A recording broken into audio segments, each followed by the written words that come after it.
Sometimes reading fantasy is an incredible way to escape our harsh reality, and what better to aid the sense of healthy disconnection from the real world than the wondrousness of magic.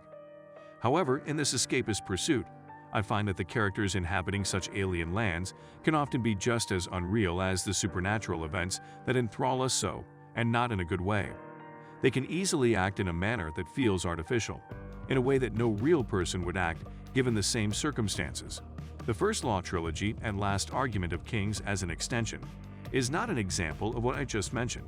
If anything, these books are what you get when successfully mixing the magic of fantasy and the deeply flawed and multifaceted nature of humans. The book is divided into two parts. The first one, I'll admit, did not grasp my attention that much, and after thinking about it for some time, I believe I understand why. The first book carefully introduces the magic world of the First Law. The characters and the undercurrent events are the undisputed focus of its narrative, and getting to know the diverse cast of the main characters is what drove me to keep on turning the pages. The second book picks up from that foundation and takes us along for an enigmatic adventure across the entire circle of the world, where the lore is deepened, the stakes are higher, and the sense of urgency keeps ever so cautiously coming out in plain view. Amidst this visible progression in the storytelling, the first part of the third book takes a noticeable, and justifiable in retrospection, step back in many aspects of its pacing. Instead of grabbing a hold of the momentum and continuing delving into an increased amount of magic and occult history, we get a lot of court intrigue. All that being said though, the story is far from boring. Some long-awaited character interactions and developments kept me always wanting to know what would happen next.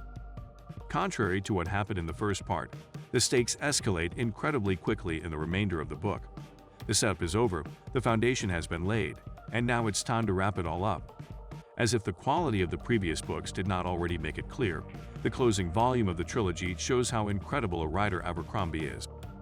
The puppeteers are ready to come out from the shadows, bringing shocking revelations and twists that were carefully spread out since the opening chapters. Minor events that one would most likely overlook keep interconnecting, gaining new meanings, and an incredibly vast net that consists of the hidden ventures that drove the story ever since Logan fell down the cliff is carefully laid bare before the characters and the reader. Once all the mysterious ongoings are made somewhat clear, I could finally sit back and appreciate Last Argument of Kings for what it truly is, a brilliant story that holds nothing back and constantly shows how human even the legendary characters are. When it comes to falling in love with a book, world building, plot, and characters are the main aspects that hold a true deciding weight. If at least two of those are executed well, it becomes rather guaranteed that I'll enjoy the book. In the First Law Trilogy, the quality of the characterization goes without saying, and the world building is mysterious, interesting, and deep. All that is left is the plot, an overarching plot, to be more specific, which is commonly performed with the help of an antagonist that threatens the life of the main characters in a meaningful form. In this regard, I was initially disappointed. The forces driving the action of our main POV characters always felt outlying from the present events, as if they were but a background hindrance, a promise that is never fulfilled. So it was quite a pleasant surprise when all my preconceived notions were subverted, cleverly and inevitably. When thinking in retrospect, one is able to remember the nuanced details that allude to the hidden truth, the gravity of seemingly meaningless details that are silently happening right under our noses. In a way, I was compelled to understand that what can truly catch us by surprise is not only what we least expect but something taken for granted, something seemingly inconsequential. As Logan would say, the real danger lies in those appearing to be less than what they are. However, say one thing for me, say that I never learned this lesson, and I'm grateful for it. Speaking of someone that never learns, let's dive into Jezel's arc. Hardship can make or break a person. To avoid making the same mistakes that led to said situations, we swear to do better. Sometimes we make promises in the heat of the situation, pledges of change, when our view of the world is compromised by the direness of reality.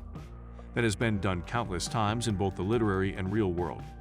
However, just as we are prone to make mistakes, we are also predisposed to keep repeating them. Overcoming one's nature is not something that's easily achievable.